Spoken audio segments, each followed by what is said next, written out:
বেরোতে আপনাদের কি খারাপ লাগতেছে?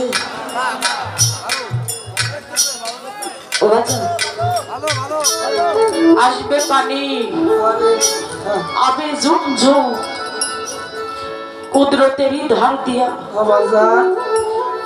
এই নাপাক দেহটারে পাক করে লও ঠিক মতো অজু দিয়া। তোমার আছে দেহ হইয়া না পাক করে অজু করে লও পাক, ছোট বাজাও করে অজু করে লও পাক। এই দেহের গলত হইবে সাপ, দুনিয়ার অভাব যাবে দূর হইয়া। তুই সৎসঙ্গ না করিয়া রে মন অসৎ সঙ্গে কাল কাটাইয়া তোর এই পবিত্র দেহটা দিলি খোয়া। নিজের সাধন ভজন গুরু কর্ম না বুঝিয়া এমন সময় আসে মানুষকে লাঠি দিয়ে মারলেও কিন্তু মানুষের চোখ দিয়ে পানি আসে না, আসে বলো না। অনেক সময় অনেক মানুষকে দেখি কঠিন ভাবে মারতেছে কিন্তু তার চোখে পানি নেই। যারা গুরুর ভাব সাগরে ডুব দেওয়া মানুষ, এমন একটা সময় আসে গুরুর রূপটা যখন চক্ষু বন্ধ করে ধ্যান করে, ওই রূপটা যখন স্মরণ হয়, ওই বন্ধুর চলা বলা যখন মনে পড়ে, অটোমেটিক সাতটা পর্দা ভেদ করিয়া কিন্তু ঝুমঝুম থেকে পানি চলে আসে। আরে আবার আল্লাহ পাক বলছেন, আমার বান্দা দুনিয়ার মধ্যে যত সাগর নদী নালা খাল বিল রয়ে গেছে, এই সমস্ত নদী নালা খাল বিলের পানি যদি একটা পাল্লার উপরে দেওয়া হোক, আর আমার আশেকের চোখের পানি যদি আশেকের দুইটা চোখের পানি, দুই ফোঁটা চোখের পানি আরেকটা পাল্লার উপরে দেব, আশিকানের চোখের পানির পাল্লাটা ঝুঁকে পড়বে। মালিককে খুশি করা যায়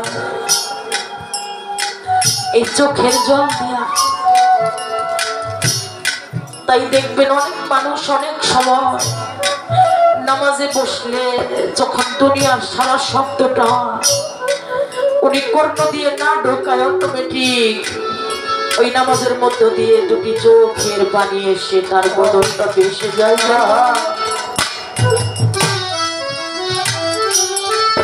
আমার দরদিকে প্রশ্ন করেছিলাম, জবাব দিয়েছে ভালো। নবীজি আনছেন নজরানা স্বরূপ আত্মাহিয়াতু। এই আত্মাহিয়াতু বৈঠকটা যখন কেউ পাঠ করে দেখবেন, তার আত্মাটার মধ্যে কেমন যেন করতেছে রে, কার জন্য ও বাজার, কার জন্য এই আত্মাটার মধ্যে খাবলা খাবলা করতেছে। কার কেমন লাগে জানি না, আমার ভিতরে যখন আমার বান্ধবের ওই ছবি উদয় হয়ে যায়, আমার বান্ধবের যখন ওই কোন কীর্তন গুলো আমার মধ্যে যখন উদয় হয়, তখন বুঝি বাতাস লাগে না, এই সাগরের মধ্যে ঢেউ খেলে যায় রে, সাদা ঢেউ খেলে যায়। ও বাজার, আপনাদেরকে আরেকটু বিরক্ত করি, কোন মানুষকে বুকে হাত দিয়ে বলতে পারবেন আমার জীবনে আমি কোনো পাপ করিনি? বলতে পারবেন? আচ্ছা, প্রত্যেকটা মানুষ আমরা পাপ করলাম, এই পাপের ভাগটা আপনি বাবার কাছে যে সাধবেন, বাবা কি পাপের ভাগ নিবে? বাবা যার যার জন্ম দুঃখী মা বেঁচে আছে, মায়ের কাছে যে বলবেন, মা গো আমি যত পাপ করছি করছি, যত গুনাহ করছি মা, তুমি আমাকে গর্ভে রাখা কত কষ্ট করছো মা। নিজের জীবনটা বাঁচিয়ে রেখে আমাকে তুমি দুনিয়ার মুখ দেখাইলে মা। ও মা, তুমি আমার পাপের ভাগটা নেও মা। কি পাপের ভাগ নিবেন? না না, নিবেন। কত কষ্ট করে সন্তানদেরকে কামাই করে খাওয়ান পড়ান, এই সন্তানদেরকে একদিন বলবেন পাপের ভাগ নেওয়ার জন্য নিবেন? কারে কামাই করে খাওয়াইলেন? দুনিয়ার মধ্যে মা পাপের ভাগ নেই না, বাবা নেই না, সন্তান নেই না, একমাত্র আমার আহমদ ফকির বাবা নেই রে ভক্তের পাপের ভাগ। আমার আসলচ্চন নেই ভক্তের পাপের ভাগ, আমার সানাউসা ফকির নেই পাপের ভাগ।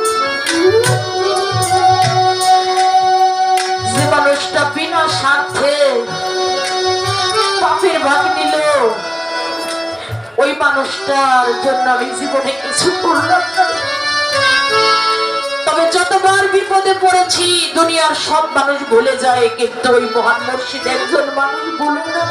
ওই বিপদের সময় আমার বান্ধব নিজে হাজির হয়ে যায়।